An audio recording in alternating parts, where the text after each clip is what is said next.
Formula One is filled with iconic personalities, and while some drivers go on to become fan favorites, others aren't liked that much. So here are the most hated F1 drivers of all time. And of course, we have to start with the man aiming to make history this year, Lewis Hamilton. Even though the British driver has become the star of the show in the last decade, when he started his professional career, nobody could have guessed he'd succeed the way that he did. He was dominating the sport from his season, and while fans give him credit for equaling Michael Schumacher's record of 7 world championships, Lewis isn't exactly the most liked person in the paddock. After all, it must be tiring to see the same guy win again and again. But the Hamilton hate train started much before he won his first championship. His rivalry with two-time world champion Fernando Alonso was what divided fans the most. But racing aside, Lewis is known for being an extremely vocal person about issues such as racism and favoritism in the sport. When a group of Spanish supporters racially taunted Hamilton and his family at a testing session in Barcelona, the Hamilton hate train took off since a lot of fans didn't like the way he handled the situation. Every black kid in the world will at some stage experience racism. It's just a fact. When people call you names and the M-word's thrown around, when you're told to go back to your own country, when you're in your own country, there are literally millions and millions of people who will have experienced much, much worse, and that needs to change. Sometimes I wonder why me? Why am I the only black driver that's come along and had the ability not only to get in the sport, but be at the front of it for so long? That's okay. I mean, I've been built for this. So the rumors of his arrogance started up as well. But honestly, if anyone is allowed a little arrogance, it has to be a 7-time world champion. And since we are on the topic of championship contenders, there's another driver who's in for a tough season both on the track and off it. Of course, I'm talking about the 2-time world champion Max Verstappen, because despite all his podiums, even he can't escape allegations of being an arrogant driver. And this criticism isn't just from fans, by the way. Even F1 greats like Niki Lauda have called him out for being extremely reckless. I think RB18 has seen the biggest team effort in the history of our team. It's testimony to the long hours and the hard work that's gone in behind the scenes in the factory and on the campus in Milton Keynes that we're here today.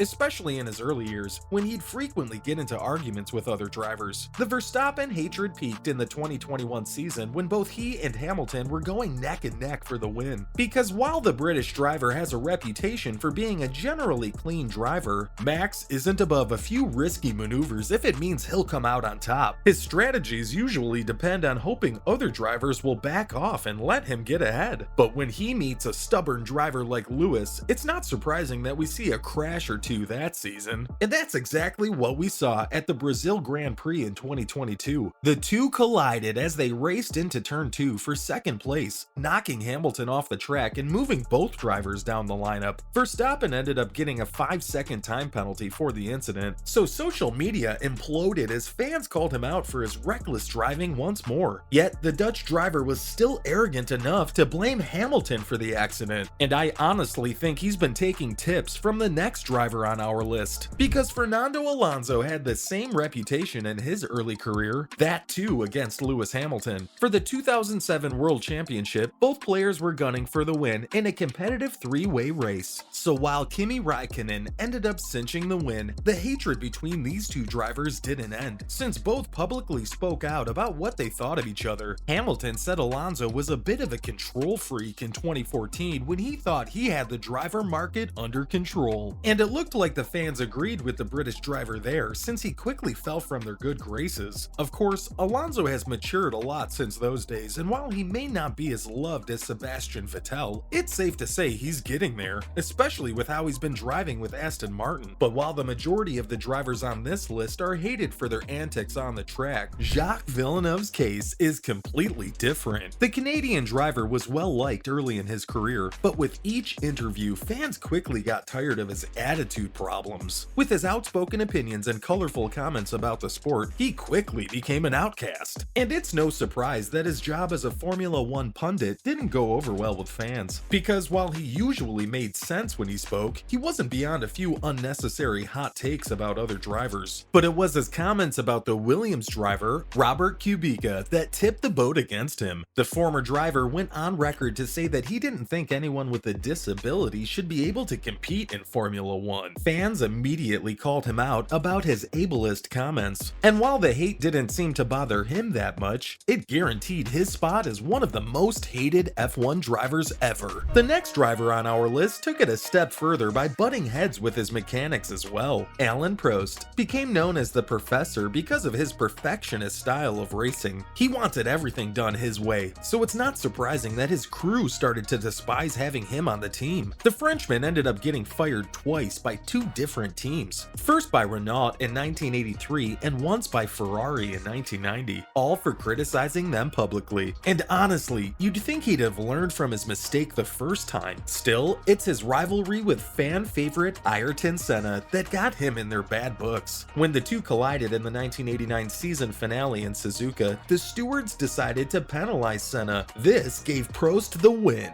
And since another Frenchman made the decision, you can imagine why fans immediately started doubting the decision. When the Professor joined Williams a few years later, he made sure to include a clause saying they couldn't hire Senna as his teammate. Talk about being petty. When the documentary Senna finally dropped, it focused on both drivers and their heated rivalry, and I can only imagine what Alain's PR must be going through that day. Yet, it still wasn't as bad as the hate Nelson Piquet got throughout his career. The three-time world champion was well known for playing jokes on other Formula One drivers during his career, but he didn't gain any points with fans because of his rough behavior both on and off the circuit. At one point, he jokingly referred to Ayrton Senna as a Sao Paulo cab driver, since Senna finished the race 2 seconds later than him. Then, he also called Nigel Mansell's wife a blockhead and made fun of the British driver himself. But his most famous antic of all was his fight with Alessio Salazar in the 1982 German Grand Prix. Piquet punched Salazar after their cars collided and came to a stop, and his public image never really recovered from that. But when even the legendary Michael Schumacher has his haters, it's safe to say that criticism comes with winning championships. The German driver is often called the most successful driver in Formula One. So how is he also the sport's biggest villain? I mean, no one can deny the major contributions he's made to Formula One, not to mention he has a very solid fan base. But even his multiple wins can't keep him safe from scandals, and as a result, public hatred. His collision with Damon Hill during the 1994 championship deciding Australian Grand Prix, and his disqualification from the 1997 title race for attempting the same maneuver with Jacques Villeneuve have all left a stain on his reputation. So while he is an all-time great, he isn't free from the occasional criticism. Well, there you have it. Those were the most hated drivers in F1.